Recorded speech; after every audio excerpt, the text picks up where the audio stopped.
Chris right here. Other side. You know, I feel like you and Terrance have kind of been tied to each other for a few years now. So I guess how does it feel to be finally a few days away from actually getting to enter the octagon with him?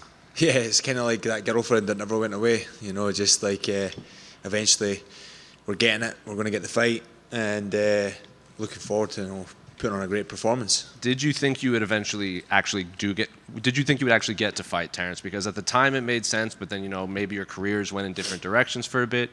Is this a fight you wanted, or is it just at the time it presented itself and that was just the fight in front of me? Yeah, it's definitely the fight I wanted. To make good fights, you need a good dance partner, and Terrance is that. So, it's like the UFC is such a big machine. You just don't know what they're going to pull out the bag, and I was calling for this fight to my manager quite frequently. So, I'm just super excited to now show the world. And when you guys were first tied together, I remember he called you out at like a media day or a media scrum, and then you kind of clapped back at him on Instagram. Was there any actual bad blood, or was that just selling the fight, and at this point it's just your job and you're going to fight each other? Oh, it's definitely not bad blood. There'll be bad blood on Saturday night, I can tell you that. There's no friends in this game, and I'm sure he knows that. I'm going to go out there and try and kill him on Saturday night. And we spoke a little bit over social media, and years ago, I remember he messaged me when we were first scheduled to fight, and he said, he's like, I'm looking forward to compete against you. And I'm thinking to myself, I'm like, we're not going to be competing, we're going to be fighting. So just remember that. And I feel like everyone knows what Terrance is going to try to do in there. He's going to try to get you out of there in round one. So I guess what are you expecting from him? Is it just as simple as that? Survive round one, put him away round 2 and 3, or I guess what do you see from Terrance? I'm just going to take it as it comes, plan A, plan B, plan C, get in there and move a little bit and make sure I don't get hit with those big long 1-2s, big high kicks, big knees. I feel he's, without being disrespectful, I feel he's pretty one-dimensional in the sense that, he hasn't been out the first round and won.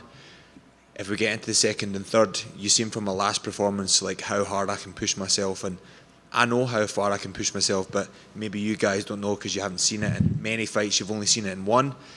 But I work my ass off 24/7, 7 days a week, and there's not a minute of the day that goes by that I do not think about MMA and the UFC. So I'm ready to put on a show. So I also, when Terrance win or lose, a lot of times he's like, even when he does lose, it's a fight of the night kind of thing, like that Drew Dober fight, right? Yep. I feel like when they matched you up, people are like, oh, fight of the night potential, but that usually means it's a close fight. So do you take that as maybe an insult that people think it's a fight of the night? Because I assume you just want to get this over with quick and have it not be so close. They can say what they want as long as I get my 50K at the back pocket, I'll be happy. But yeah, I'll go out there and try and finish everyone. Sometimes it just doesn't happen. You need to have the Orion's belt of MMA on the night. Sometimes people sleep in for work and things happen. Sometimes it's hard to put everything together on the night. I am getting so much better day in, day out at American Top Team right now that I am the best. You probably hear this every single week. Like, this is the best version of me. I can wholeheartedly say that I am getting better every camp, and this is the best version of me. So I have no excuses when it comes Saturday night. I can't come and say, oh, I was injured, or that doesn't happen with me. I go out there, put on a performance, and go home and see my family. So there's no excuses. This is the best camp I've ever had. And there'll be no excuses if I lose, which won't happen. And just last one for me, I have to ask, all the lightweights about this, all the title fights that were announced with the interim fight not involving Arman and Ilya being on the sidelines. So considering this is your weight class, what did you make of that fight announcement? And, Arman seems to be the name that people were surprised wasn't involved in the interim fight. Honestly, I really couldn't give a fuck about it all. It's just, these names are above me right now. I'm so far away from that right now that I don't even think about it. It's like, people get so dealt into it about who they think deserves this and who they think deserves that.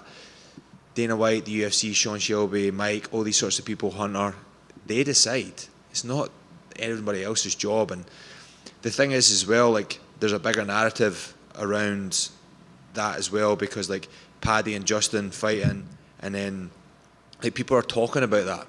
It's big news. And it's just as big as maybe it would be if Arman was to fight for the title, So, any publicity is good publicity, as they say. So it's good to, everybody's talking about the UFC now, and it's beginning to be the fastest growing, well, it is the fastest growing sport in the world right now, and it's going to be the biggest. I think it will take over the NFL, basketball, all these sorts of things.